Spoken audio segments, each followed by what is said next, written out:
The first week of 2026 brings some very important economic data with the ISM Manufacturing Index as well as the ISM Services Index. These are both called PMIs, which, if you followed our work, are very, very important to macro forecasting. So in this video, I'm going to give you everything you need to know about PMIs so that you'll be ready for their release this week. So what do PMIs stand for? That would be Purchasing Manager Indices, and they are an early read on overall economic activity. They are a survey-based component. I'll show how it's calculated on the next slide. And they are great leading indicators of future economic trends because they measure subtle changes occurring in the early stages of the economic supply chain. So if you look here at the graphic, what comes before distribution and consumption, which ultimately feed into company earnings? Well, that is the manufacturing of these goods. So these companies are putting in orders to the manufacturers, they are producing these, they are making hiring decisions, they are buying raw materials. So asking these manufacturing companies how their businesses are going gives us a ton of information about what's to come a few months down the line for the US economy. Now, here's a quick overview of how these survey questions are actually handled. So, manufacturers, members of the ISM Business Survey Committee, receive a questionnaire each month that asks them to identify month-over-month changes, if any, for each index. So here's a survey question example. Have new orders for your organization increased, decreased, or remained unchanged from the previous month? These companies fill out these surveys. Here's an example below. If 3 of 10 say things are going better, 2 of 10 say they're going the same, and 5 of 10 say worse, here's how the calculation unfolds. It's percent better. So in this case, 3 out of 10 is 30%, plus half of the percent that say the same. So in this case, half of 2 is 10%. So the ISM index for that question, for that subcomponent, would be 40%. And so what does that mean? Well, basically, a PMI index over 50 represents growth or expansion within the manufacturing sector of the economy, and a reading under 50 represents a contraction. And now you can see that this history goes back all the way to 1948. PMIs are amongst the most widely followed economic series used to monitor the business cycle. These indicators provide users with a snapshot of the health of a given economy. And as you can see, they are great gauges of economic activity. So when we've had deep declines in the ISM Manufacturing Index, that has generally correlated well with big crises. So you see US recessions, you see debt crises, COVID-19 is on here, bond inversion, US oil embargo. So this is one of the earliest places you can see warning signs for contractions. Now, before I go much further, if it's not clear by now why PMIs are so important, I will continue to explain that, but they also get an entire chapter in the Macro Specialist Designation Program. It's chapter 4, so it's really early on that we teach you these because it's super important for everything that we do from there. I have pulled here the table of contents from that chapter. As you can see, we go in deep. We talk about more reasons why they're superior LEIs. We talk about regional PMIs, international PMIs. In section 5, you see that it's the proxy of many financial indicators. I'll give you some of those in the back half of this video, but there is a long list. And then number 6, what does the world look like at a peak in PMIs? That is one of my favorite sections of this chapter. PMIs are peaking, they're starting to slow. What are the market implications of that? What are the investment implications of that? We get into all of that. This is a fantastic chapter, and I obviously can't cover it all in 15 slides in this video. So if you want to learn more, I have a QR code here on this slide. Scan it, it'll bring you to our website, and you can learn more about the Macro Specialist Designation Program. Okay, back to the video. So again, if you've watched our previous videos, you'll know that the ISM New Orders Index in particular is one of our favorite LEIs. And the reason why is just because it's a very, very consistent LEI of economic activity. And they are not just effective indicators because they correlate with financial markets, but they also lead behavior in the broader economy. Trends in LEIs like the ISM New Orders Index usually inflect about 6 months ahead of things like GDP growth. So when you look at this chart, this is a little simulation of that dynamic. So as you can see from the chart on the left, the ISM New Orders Index is blue. It is advanced 6 months on US GDP.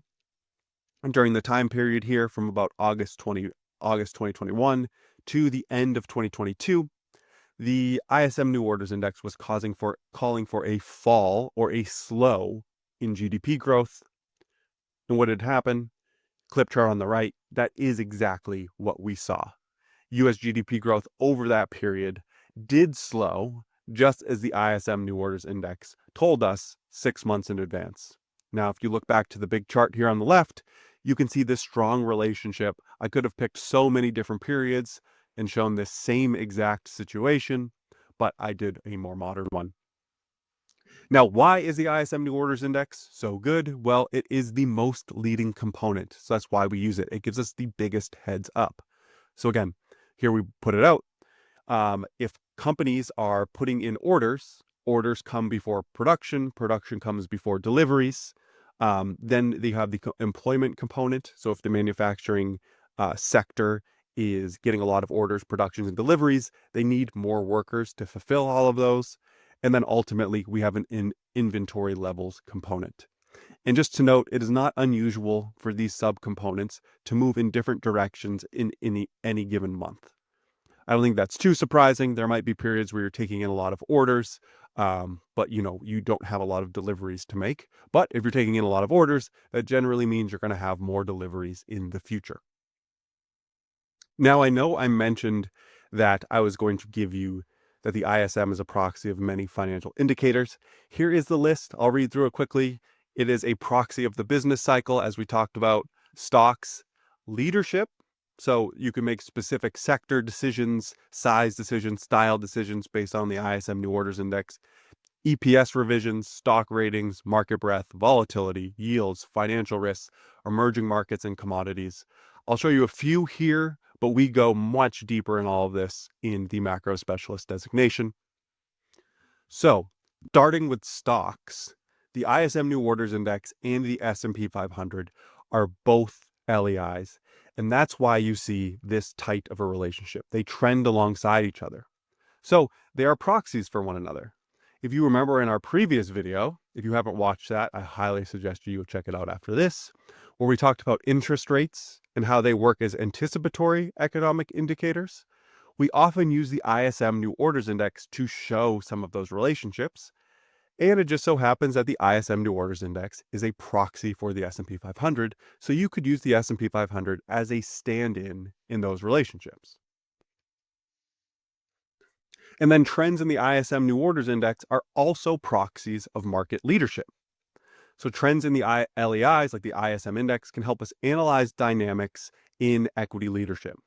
So as we talked about, it has a 6-month lead on the business cycle, so it's not surprised that an expanding economy favors cyclicals over counter-cyclicals. So if the ISM New Orders Index is going well, the economy is likely doing well, which means that more cyclical sectors, in this chart we use materials, is going to outperform counter-cyclicals. In this case, we use consumer staples.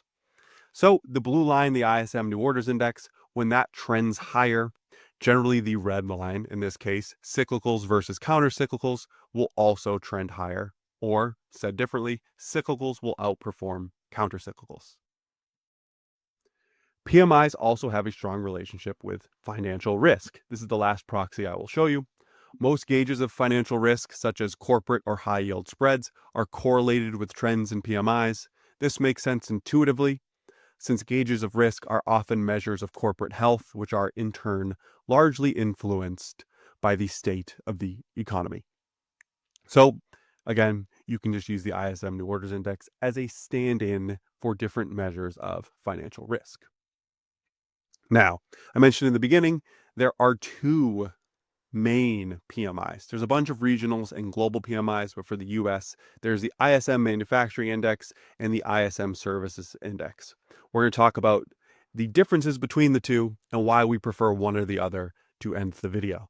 So, what are the differences between the two? Well, first, the survey for the ISM Manufacturing Index goes out to manufacturing companies, and the ISM Services Index, unsurprisingly, goes out to non-manufacturing or services companies.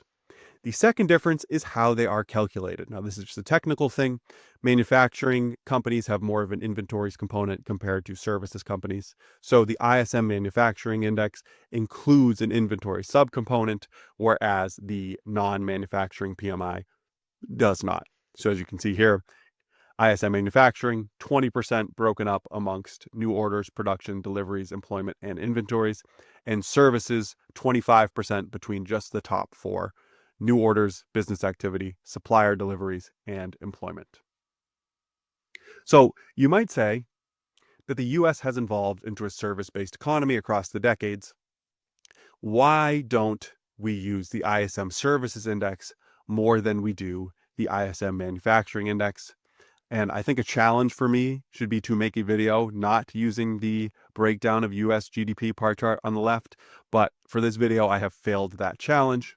So while yes, the US economy, manufacturing, or if we look here like exports, is not a large share of GDP, manufacturing has a greater weight, or it's more meaningful when it comes to equities. So the makeup of the S&P 500 is much more manufacturing oriented.